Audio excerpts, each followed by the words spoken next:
안녕하십니까. 역사 지정학 여행자 CR의 꿈입니다. 지난주 올렸던 동영상에서 링컨 대통령은 각종 선거 때 고릴라라는 놀림을 받은 적이 많다고 말씀드린 바 있습니다. 얼굴이 고릴라를 닮았는지 여부는 전 잘 모르겠습니다만 그것이 크고 힘이 세다라는 뜻이라면 분명히 맞는 말입니다. 실제로 링컨 대통령은 고릴라처럼 크고 강인했습니다. 역대 미국 대통령 가운데 키가 가장 컸습니다.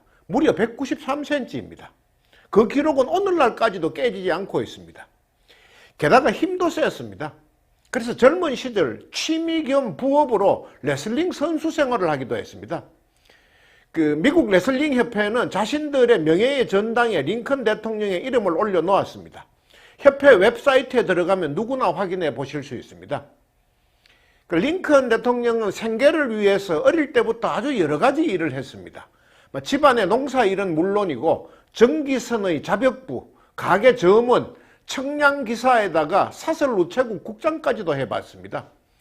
그렇게 여러 가지 일을 했기 때문에 경험도 참 다채롭고 또 독학으로 변호사가 될 정도로 머리도 좋고 발명 특허까지 받을 정도로 한 가지 일에 끈질기게 집착하는 성향도 있고 그러다 보면은 미래를 보는 통찰력도 생기는 모양입니다. 링컨 대통령은 죽기 직전에 이런 말을 했습니다. 조만간 기업들이 권좌에 오를 것이고 고위직의 부패 시대가 올 것이다. 그리고 부는 극소수의 손에 들어갈 것이다. 요컨대 금권 만능, 그 다음에 정경유착, 극단적인 빈부격차 등을 예언한 것입니다. 그러한 예언은 링컨 대통령이 죽자마자 기다렸다는 듯이 실현되기 시작했습니다. 링컨은 대통령에 재선된 지 불과 6개월 만에 암살당했습니다. 배우 출신의 극단적인 남부연합 지지자 존 윌커스 부스의 손에 의해서 살해당했습니다. 극장에서 연극을 보는 도중에 저격당했습니다.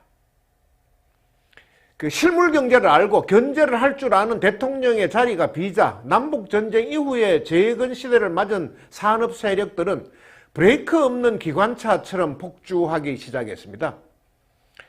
19세기 전반 미국의 특징을 한마디로 줄이면 영토 확장 시대였다고 지난 동영상에서 말씀드린 바 있습니다. 11대 제임스 포크 대통령 때 알래스카와 하와이를 제외한 미국 본토의 모습은 거의 완성됐습니다. 근데 문제는 동부와 서부를 오가는 방법이었습니다. 육상교통인 마차는 대륙횡단에 반년이 소요됐습니다.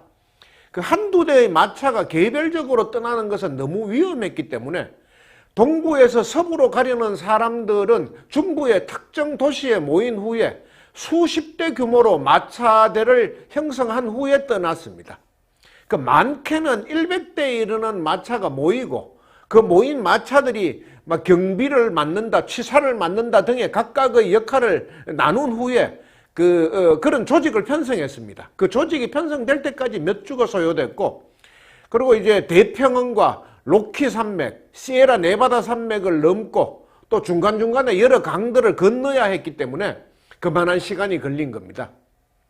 그리고 선박은 많은 사람들이 함께 탈 수 있었고 큰 화물을 나눌 수 있는 유일한 방법이었습니다만 그러나 남미 대륙의 최남단 마젤란 해협이나 드레이크 해협을 돌아가야 했기 때문에 그 역시도 최소한 4개월이 걸렸습니다. 그 즈음의 미국은 서부 개척 붐이었습니다. 1846년부터 시작된 몰몬 교도들의 유타주의주, 또 1849년의 캘리포니아 골드러시, 1858년의 콜로라도 골드러시 등으로 서부의 인구가 급증했습니다. 그럼에도 불구하고 서부는 그때까지는 기간 산업도 없고 발전도 마냥 늦어져서 육지의 섬처럼 변하고 있던 상황이었습니다.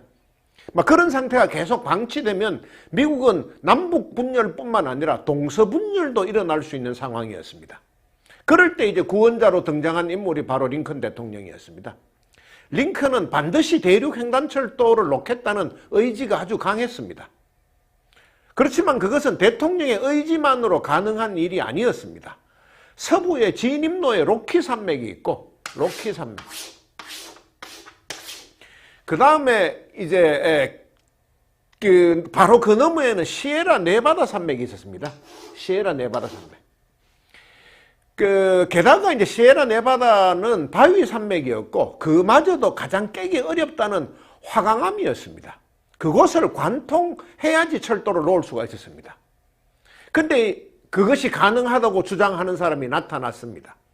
시어도 주다라는 이름의 젊은 토목 기사였습니다. 그는 별명이 미친 주다였습니다. 시어도 주다.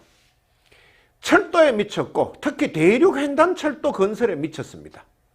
그는 20대 초반에 이미 나이아가라 폭포 인근하고 세크라멘토 계곡 등 아주 난코스의 철도 공사를 지휘한 경험이 있었습니다. 그는 대륙 횡단철도의 경로를 찾아내기 위해서 어디가 최단 거리이고 어떻게 철로를 놓는 것이 가장 쉬운 공사 방법인가 하는 것을 연구하기 위해서 무려 32번이나 시에라 네바다 산맥과 로키 산맥을 오르내렸습니다. 그리고 마침내 설계도를 완성했고 그 설계도를 들고 링컨 대통령을 찾아갔습니다. 횡단철도가 가능하다고 역설했습니다. 설계도를 꼼꼼히 들여다보던 링컨은 마침내 해봅시다 하면서 그와 구전악수를 나누었습니다. 그리고 1862년에 태평양 철도법이 만들어졌습니다. 그 경제에 대해서 개념 있는 대통령하고 이 미친 천재의 만남이 대륙 횡단 철도 시대의 서막을 올리게 한 겁니다. 그 링컨 대통령은 남북전쟁은 남북전쟁이고 철도는 철도다라는 생각을 갖고 있었습니다. 전쟁 중임에도 불구하고 강한 추진력으로 철도에 착공을 밀어붙였습니다. 결국 두 개의 회사가 시공사로 낙찰이 됐습니다. 센트럴 퍼시픽 레일로드하고 유니언 퍼시픽 레일로드라는 회사였습니다. 편의상 두 회사의 이름을 각각 센트럴과 유니온으로 줄여서 말씀드리겠습니다. 그 센트럴은 캘리포니아주 세크라멘토에서 시작해서 서쪽 구간을 맡았습니다. 세크라멘토에서 서쪽. 그 다음에 이제 유니온은 네브라스카 준주였던 오마에에서 출발해가지고 이렇게 서쪽으로 가는, 그러니까 동쪽 구간의 공사를 맡았습니다. 그때 이제 준주라는 것은 그 공식적인 주가 아닌 그 스테이트가 되기 전 단계의 행정구역을 말합니다. 하여간 그렇게 양쪽에서 공사를 시작해서 그곳이 어디가 되든지 간에 서로가 만나는 지점까지 공사를 하는 그런 식으로 진행이 됐습니다. 그 미국은 그 이전에 이미 이렇게 미시시피 강 동쪽의 이 동부 지역에는 철도가 거미줄처럼 연결돼 있었습니다. 그 미국은 영국에서 산업혁명 이후에 철도 기술이 개발되자마자 곧바로 철도 기술을 도입해서 오히려 영국보다 몇 배나 더 긴 철로를 만들었습니다. 동부 지역은 아주 철도망이 거미줄처럼 쳐져 있었습니다. 그래서 이제 중부 오마하에서 세크라멘토까지만 완공을 하면은 대륙 횡단철도 전체가 완성되는 그런 구도였습니다. 1863년 1월에 드디어 세크라멘토에서 공사가 시작됐습니다. 이 서부 구간을 맡았던 센트럴 측이 먼저 착공했습니다. 이 센트럴은 임자가 분명한 회사였습니다. 상업으로 큰 돈을 모은 부자 4명이 달라붙었습니다. 그중 한 명이 이제 그때 캘리포니아 주지사를 맡고 있었고 나중에 스탠포드 대학을 세웠던 릴런드 스탠포드라는 사람이었습니다. 그때는 주지사와 자신의 비즈니스를 겸험할 수 있었습니다. 어쨌든 이제 센트럴 측은 의사 결정 구조가 단순했기 때문에 진행도 빨랐습니다. 근데 이제 공사가 시작되자마자 큰 난관을 만났습니다. 조금 전에도 말씀드렸던 그 화강암 산맥, 시에라 네바다 산맥 때문이었습니다. 시에라 네바다 산맥. 예상은 했었지만 막상 시작하고 보니 어려움이 훨씬 컸습니다.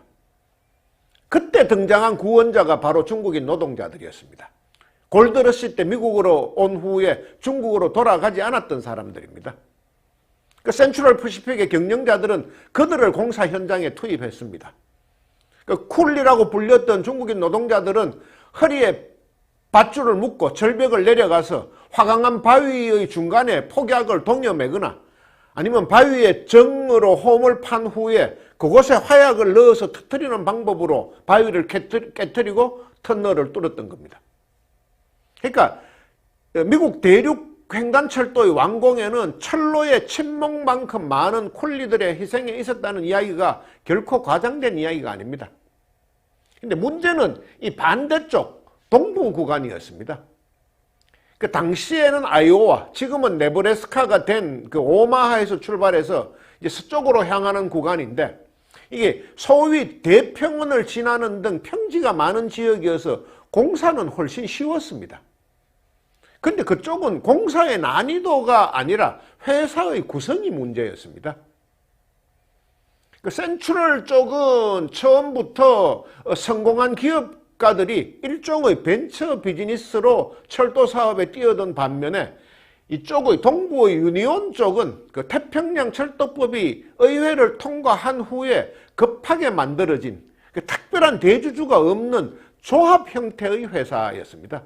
그러니까 뭐 정치인, 은행가, 뭐 철도 전문가 등등 다양한 직업군의 지도급 인사들이 이사로 참여했습니다. 그 틈을 파고든 사람이 토머스 듀런트라는 야심가였습니다. 토머스 듀런트. 그 사람은 이제 가명, 차명 계좌 등으로 최대한 그 유니온 퍼시픽의 지분을 많이 확보했습니다. 그렇게 경영권을 장악한 후에 크레딧 모빌리에라는 자회사를 설립을 했습니다. 크레딧 모빌리에. 그렇게 예비 동작을 마친 후에 공사를 시작했습니다. 그 센트럴 퍼시픽에 비해서 10달이나 늦은 1863년 11월이었습니다. 그 공사가 시작된 후에 듀런트는 곧바로 야심을 드러냈습니다. 공사를 진행시키는 것보다도 공사 대금을 부풀리는 등등 각종 분식 회계에 더 심혈을 기울였습니다. 그 연방정부의 지원금을 최대한 더 타내기 위한 목적이었습니다.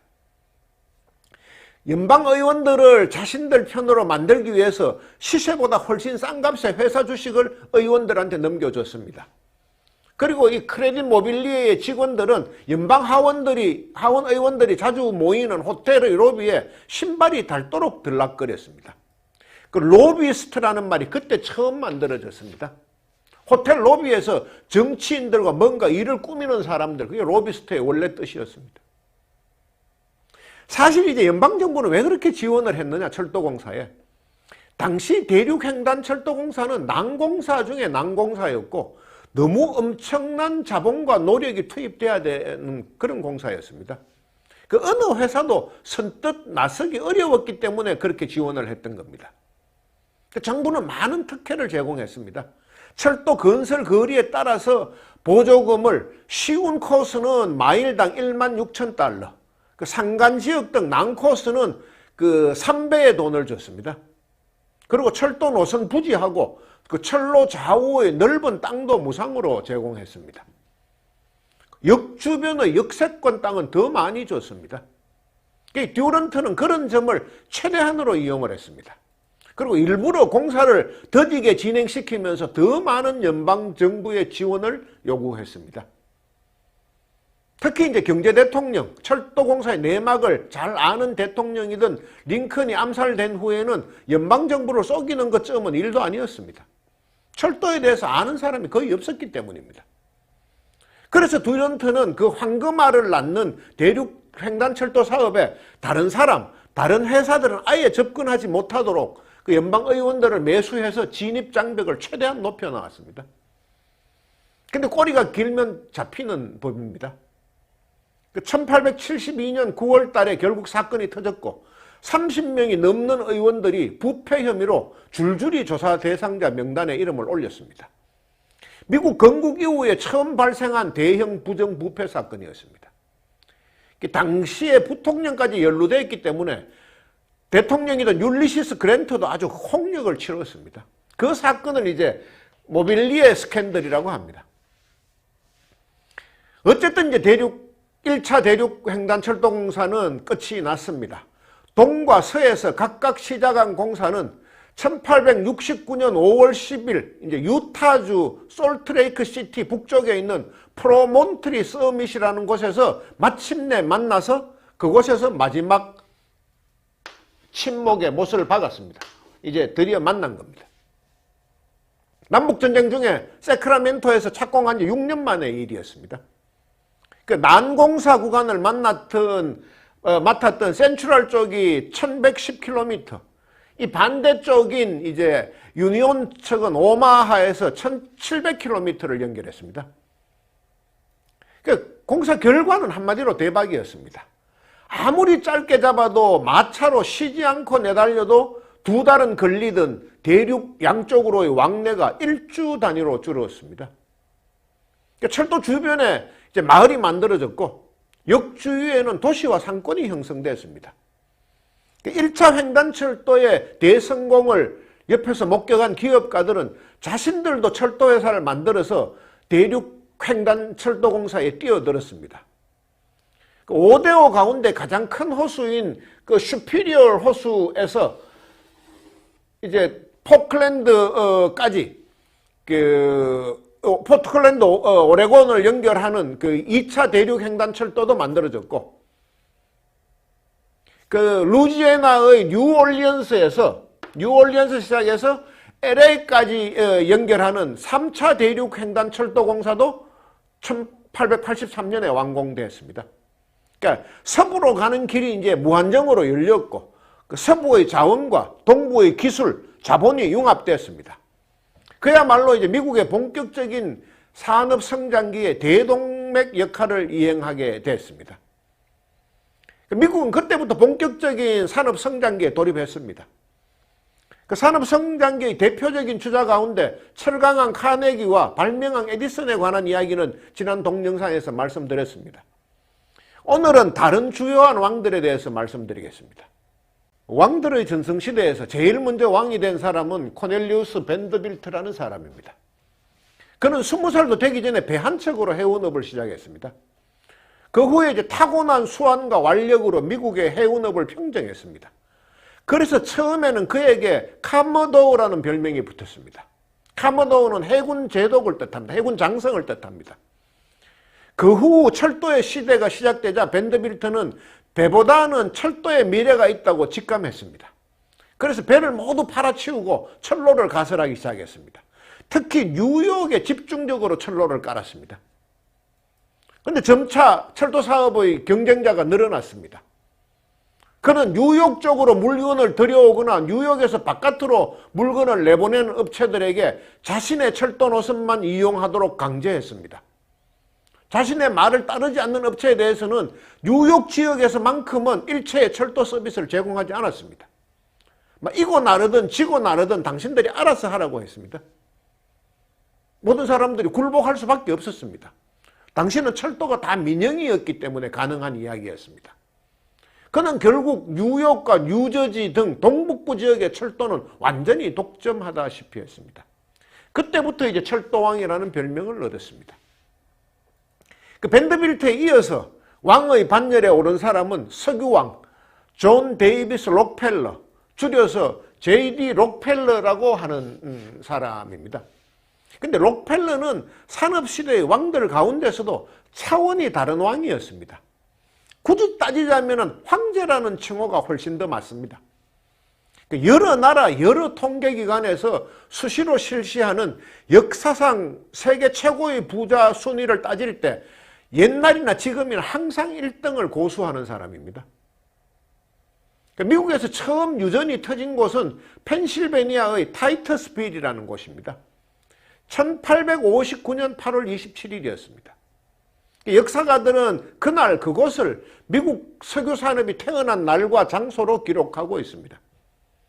유전은 터지자마자 대박을 쳤습니다. 기름에 대한 수요가 넘쳐났기 때문입니다. 갑자기 너도 나도 유전 발굴에 뛰어들었습니다. 미국 여기저기에서 땅에 구멍이 뚫리기 시작했습니다. 정확히 10년 전의 캘리포니아 골드러시를 연상케 했습니다. 그래서 당시 사람들은 석유를 블랙 골드, 검은 황금이라고 불렀습니다. 근데 록펠러는 다른 사람이 유전을 찾아 헤맬 때 정유 사업에 승부수를 던졌습니다. 원유를 캐내는 것보다 원유를 품질 좋은 등유로 만드는 것이 훨씬 중요하다. 그리고 더 쉽게 돈을 버는 방법이다. 이렇게 생각했습니다. 최종적으로 소비자에게 전달되는 것이 등유였기 때문입니다. 등유는 말 그대로 등을 밝히는 기름입니다. 당시까지는 주로 고래기름으로 등잔을 밝혔습니다. 당시 세계적으로 번창하던 그 고래잡이 어선, 포경선 산업이 번창했던 것도 주로 고래기름에 대한 수요 때문이었습니다. 고래기름은 비싸서 귀해서 부자들만 사용할 수 있었습니다. 근데 갑자기 등유가 개발됐고 미국의 모든 가정에 싼 값으로 등유가 공급되기 시작한 것입니다. 그 록펠러는 여러 가지 연구 끝에 결국 질 좋은 등유의 대량 생산에 성공했습니다. 여러 정유회사에서 경쟁품들이 쏟아져 나왔지만 품질이 고르지 못했습니다. 등잔이 저절로 꺼지기도 하고 가끔씩은 폭발하는 등유도 있었습니다. 근데 록펠러 회사의 등유는 품질이 한결같았습니다. 록펠러는 자신의 회사가 생산한 등유가 모든 등유의 기준이라는 자신감으로 회사 이름도 스탠다드 오일이라고 붙였습니다. 근데 록펠러가 품질 개발보다 더 신경 썼던 부분이 있습니다. 독점이었습니다. 그는 혼자서 미국 석유 시장을 다 차지하고 싶었습니다. 그러니까 자신이 할 수 있는 모든 방법을 동원해서 경쟁업체를 없애버리거나 합병을 했습니다. 당시 이제 스탠다드 오일은 최대의 정유 회사였습니다. 등유 생산량이 많았습니다. 록펠러는 대량 생산을 통한 가격 후려치기로 때로는 원가 이하로 판매를 해서 웬만한 정유 공장은 모두 문 닫게 만들었습니다. 그래도 망하지 않고 감정적으로 절대로 록펠러에게만은 회사를 팔지 않겠다며 버티는 회사들이 있었는데 그런 회사들은 제3자를 내세워서 웃돈을 주고 그 회사를 샀습니다. 당연히 그 뒤에는 록펠러가 있었습니다. 그리고 항복하고 스스로 팔겠다는 회사에는 후한돈을 지불했고 그 회사의 소유주를 경영진으로 영입하기도 했습니다. 그래도 끝까지 버티는 경쟁사가 있을 경우에는 그 경쟁사들이 만든 제품의 운송 자체를 막아버렸습니다. 군소 정유회사들의 석유를 운송하는 철도 회사에는 스탠다드 오일, 자기들 회사를 석유를 싣지 않겠다 이렇게 했습니다. 그 밴더빌트의 철도 회사를 포함해서 이제 모든 철도는 록펠러의 요구를 수용하지 않을 수 없었습니다. 1880년대에 접어들면서는 석유는 이미 어떤 물품도 따라올 수 없는 단일 품목 최대의 화물량을 자랑했기 때문입니다. 석유를 운송하지 않고는 철도 회사가 수지를 맞출 수가 없었습니다. 그리고 록펠러는 유전도 계속해서 사들였습니다. 어디에서 유전이 터졌다는 정보가 입수되면은 웃돈을 주고라도 유전 자체를 사버렸습니다. 하여간 그런 일이 10년 이상 계속 반복되면서 록펠러는 미국 석유 시장의 90%를 독점했습니다. 그리고 등유뿐만 아니라 난방용 기름, 선박 연료용 기름까지 개발해서 독점으로 생산하고 판매했습니다. 하여간 록펠러는 아주 냉혹한 성부사였습니다. 숱한 유전 채굴업자와 정유업자들이 록펠러 때문에 도산하거나 자살했습니다. 그런데 그는 눈도 끔찍하지 않았습니다. 크고 탐스러운 장미를 얻기 위해서는 장가지는 모두 잘라내야 하는 법이야. 그것이 그의 주장이었습니다. 그때 이제 미국의 석유 산업을 장악했다. 그 말은 세계의 석유 산업을 장악했다는 것하고 같은 의미입니다. 다른 나라에서는 정유는 물론이고 아직 유전 개발도 시작되지 않았을 때였기 때문입니다. 지금도 중동 산유국하고 그 석유 메이저들이 석유값을 좌우하고 그 사람들의 결정에 세계의 경제와 물가는 요동칩니다. 근데 19세기 말 20세기 초 그때는 더했습니다. 전 세계의 석유값이 록펠러가 부르는 게 값이었습니다. 록펠러가 역사상 최고의 부자가 되는 건 오히려 정말 당연한 상황이었습니다. 이 시절에 또 한 명의 빼놓을 수 없는 중요한 산업왕이 있었습니다. 금융왕 존 피어몬트 모건입니다. 줄여서 JP 모건이라고 합니다. 그의 이름하고 그의 기업은 아직도 면면이 전해져 내려오고 있습니다. JP 모건 체이스죠, 요즘은. 그 대공황과 서브프라임 모기지 사태 등 여러 차례의 금융 격변이 있었습니다만 JP 모건만큼은 그 세계 금융의 상징인 뉴욕 월스트리트, 그 중에서도 가장 핵심적인 자리, 그래서 더 코너라는 별명이 붙은 월가 23번지에 처음의 그 이름 그대로 자리 잡고 있습니다. 모건의 집안은 대대로 부자였습니다. 남북전쟁 당시에 모건은 징병 대상이었지만 $300의 기부금을 내고 징병을 면제받았습니다. 당시에는 전쟁으로 인해서 전국민 징병제가 실시됐는데 부자들은 기부금을 내고 합법적으로 징병을 면제받았습니다. 그 전쟁 비용이 너무 많이 들었기 때문에 링컨 행정부가 마련했던 궁여지책이었습니다. 어쨌든 이제 돈의 힘으로 징병을 면한 모건은 전쟁을 이용해서 아주 큰 돈을 벌었습니다. 대표적인 것이 소총 사업이었습니다. 그는 이제 자신의 막강한 자금력을 이용해서 당시 정부가 용도 폐기라면서 매각했던 구식 카빈 총을 매점 매석했습니다. 전량을 다 샀습니다. 한 정당 $3.50를 지불했습니다. 그리고 다른 사람을 내세워서 자기가 샀던 그 총을 또 3배의 가격에 사들이게 만들었습니다. 그 후에 총을 조금 개조했습니다. 결국은 그 총을 $22에 정부에 되팔았습니다. 전쟁이 확대되면서 그 총기 수요가 늘어날 것을 미리 예측하고 매점 매석을 했고 일부러 되사고 되팔고 하면서 총기 가격을 올렸습니다. 그리고 약간의 품질 개선을 해서 돈을 더 받을 수 있는 명분을 만들었습니다. 당장 총기 구매가 급했던 정부는 울며 겨자 먹기식으로 비싼 값이라도 총을 살 수밖에 없었습니다. 몰건의 비즈니스는 늘 그런 식이었습니다. 자기가 장사하는데 남군과 북군을 구분하지 않았습니다. 속된 말로 이기는 놈이 내 편, 나는 이기는 놈 편이라는 태도로 비즈니스를 했습니다. 금투기도 심하게 해서 또 떼돈을 벌었습니다. 원래 금융가의 부잣집 출신이었는데다가 남북전쟁으로 더 돈방석에 앉았습니다. 그 돈으로 그는 온갖 유망한 업종에 선제 투자를 했습니다. 카네기가 철강 개발에 성공하면은 공장 건설 자금을 댔고, 에디슨이 필라멘트 전구를 발명했을 때도 전구 공장을 세워줬습니다. 전기가 개발됐을 때는 발전소, 변전소, 또 송전시설 등 건설 비용을 다 자기가 부담했습니다. 문어발식으로 온갖 곳에 발을 걸쳤습니다. 돈이 된다 하면은.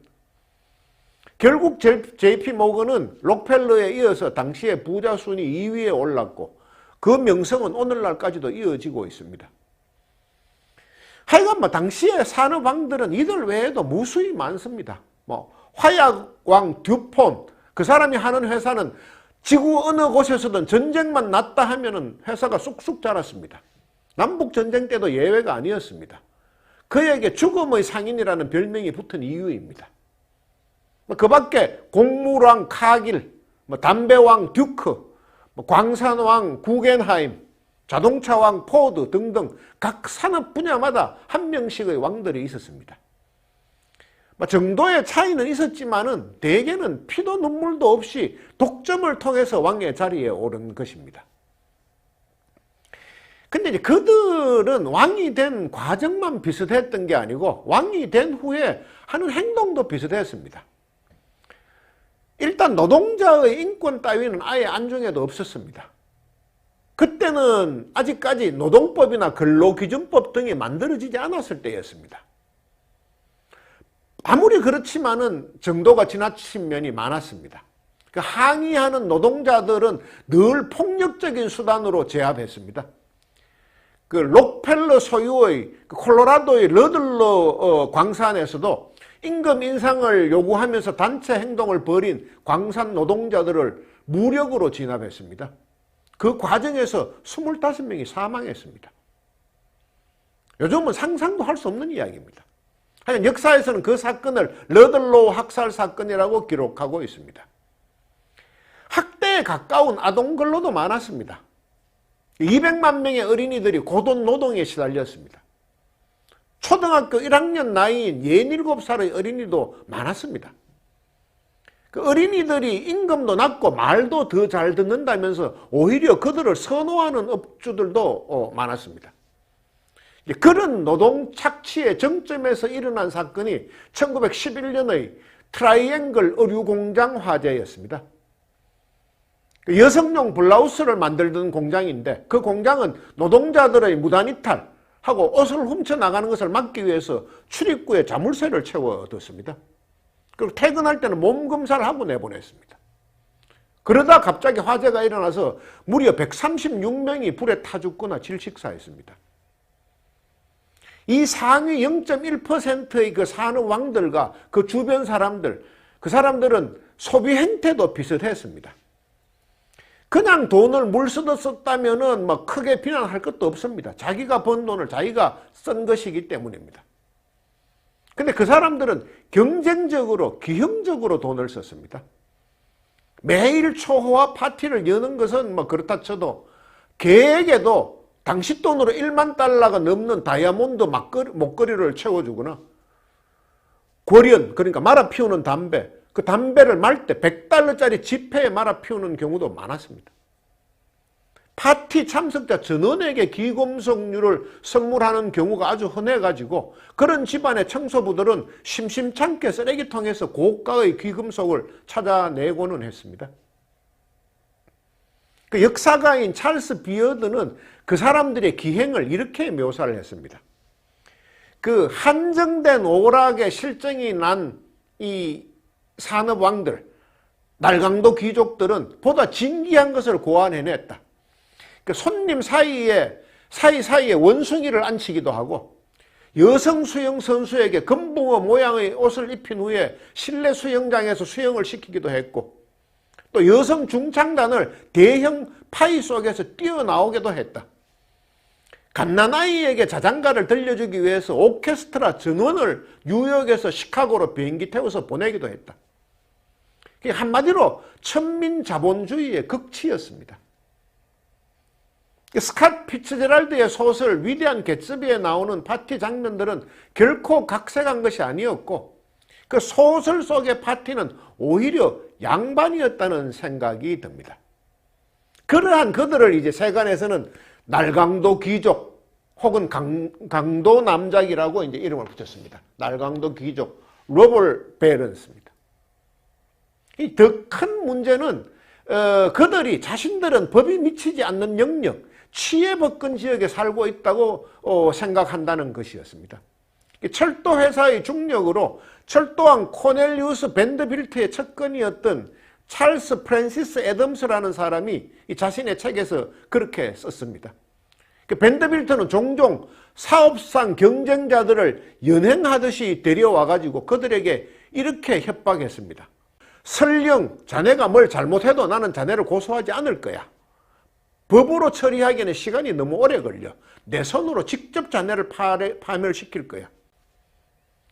결국 이제 그 시대의 최고의 문필가였던 마크 트웨인은 그 시대 자체를 황금 시대가 아니고 도금 시대, 금은 금이지만 진짜 금이 아닌 금칠을 한 시대, 이렇게 이제 정의를 했습니다. 공동체 윤리가 전혀 마련되지 않은 상태에서 갑자기 다가온 극단적인 산업 성장은 이처럼 이제 성장의 빛과 어둠을 함께 안겨줬습니다. 근데 신기한 것은 그런 병리적인 현상이 극단적으로 심해지면서 그 자정작용, 치료작용도 함께 일어나기 시작했다는 겁니다. 그 노동운동 등의 이제 시민운동과 조직적인 시민운동과 반독점법 마련 등 정부의 규제, 그리고 무엇보다도 날강도 귀족들, 그 강도 남작 본인들의 자기 반성들이 함께 일어났습니다. 20세기가 막 시작되면서부터 그런 움직임이 확연하게 나타나기 시작했습니다. 하여간 그 부분은 다음 시간 그 대호황과 대공황, 또 금주법과 1, 2차 세계대전 등을 소개할 20세기 전반기의 미국사, 그 롤러코스터의 시대편에서 말씀드리겠습니다. 오늘은 여기까지 하겠습니다. 이제는 제 채널 그 CR의 꿈을 아껴주시고 정기 구독해 주시는 분들께 한 가지 양해의 말씀을 전하겠습니다. 제가 처음 동영상 업로드를 시작한 2020년 7월 이후에 1년 6개월 동안 막 거의 쉼 없이 매주 한 편씩은 꼭 동영상을 올렸습니다. 또 시간도 가능하면은 주말이 시작되는 토요일 오전으로 맞췄습니다. 근데 최근 들어서 제가 건강에 조금 문제가 생겨서 당분간은 매주 정시에 올리지 못할 수도 있다는 것을 혹시 걱정하는 분들이 계실 것 같아서 미리 말씀드립니다. 그러니까 최근 들어 이제 두통하고 어지럼증이 갑자기 찾아오는 경우가 종종 있어서 검진을 받았는데 의학상으로는 특별히 우려할 사항은 없었습니다만 이 마감 시간과 이게 두통과 현기증이 겹칠 때면은 좀 증상이 더 심해지는 그런 경향이 있었습니다. 그러니까 동영상을 올려야 할 시간. 그래서 당분간은 정해진 시간에 동영상을 올리는 것보다 시간에 매이지 않고 좀 쉬엄쉬엄 쉬어가면서 좀 더 여유를 가지고 좀 더 편안한 마음으로 동영상을 만들 작정입니다. 그리고 이제 몸 관리에 좀 더 신경 써서 다시 건강에 자신이 생기면은 그때는 많은 분들이 원하셨던 대로 좀 더 자주, 좀 더 길게 동영상을 올리도록 노력하겠습니다. 하여간 그 CR의 꿈을 응원해 주시는 모든 분들께 다시 한번 머리 숙여 진심으로 감사드립니다. 고맙습니다.